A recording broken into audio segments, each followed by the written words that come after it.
A reading from Gas Station Night Shift, Part 2. So I'd like to start out by saying stuff like this doesn't happen to me, and I haven't had a night this eventful since. A few years back, me and my wife Amy went on a mountain biking trip in Willamette National Forest. We had only gone up for the weekend because we lived in Washington at the time and it wasn't too far away.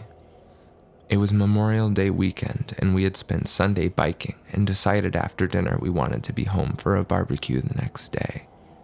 So we set out, late in the day, driving through the forest back to Washington. If you know anything about Highway 126 in Oregon, you know it's very dark at night. Pitch black.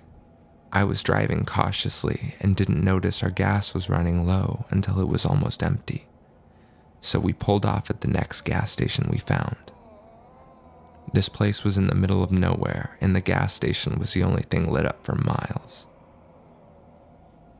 You can't pump your own gas in Oregon, so me and my wife sat in the car waiting for the attendant. After a few moments, no one came out. But it was a moot point, because my wife pointed out to me that I should pay in cash because her card was in one of those empty bags in the trunk. So I took the cash and went inside to get the attendant. The second I walked in, I knew something was off. The place was completely empty. So I rang the bell at the counter and looked around. I couldn't find anyone. I knocked on the women's restroom and there was no answer. So I went over to the men's restroom and ducked my head in. What I saw next was truly horrifying. There, in the corner of the room, was a man with a camo jacket and ripped jeans. He was facing the door and was perched in the corner of the dimly lit bathroom. We made direct eye contact. He was staring at me without blinking, his face contorted, almost like he was just as afraid of me as I was of him. I said, "Hello?" No reply. He just kept looking at me. He was shaking softly when he started twitching his head, like he was trying to communicate or something. Then the man lunged for me. I reacted quickly and slammed the bathroom door.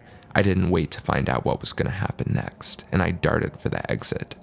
But as soon as I passed the counter, this deranged lady, who wasn't there before, jumped up from behind the counter and swung at me with a long metal object. I tried to duck, but she caught me in the head, maybe 2 or 3 times. But the adrenaline had kicked in, and I was already in a full sprint toward the car. I turned the key frantically and slammed it into drive and sped back onto the highway. My wife was demanding to know what had happened, but I was too shocked to say anything for a long time. When I finally told her, she said we should stop over the next chance we get and call the police. I told her there was no way I was stopping until we absolutely had to.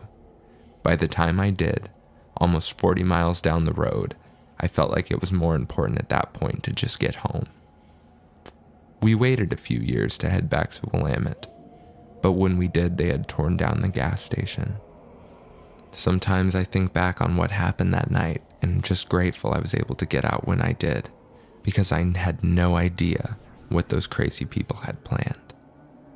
I'm just glad I never found out.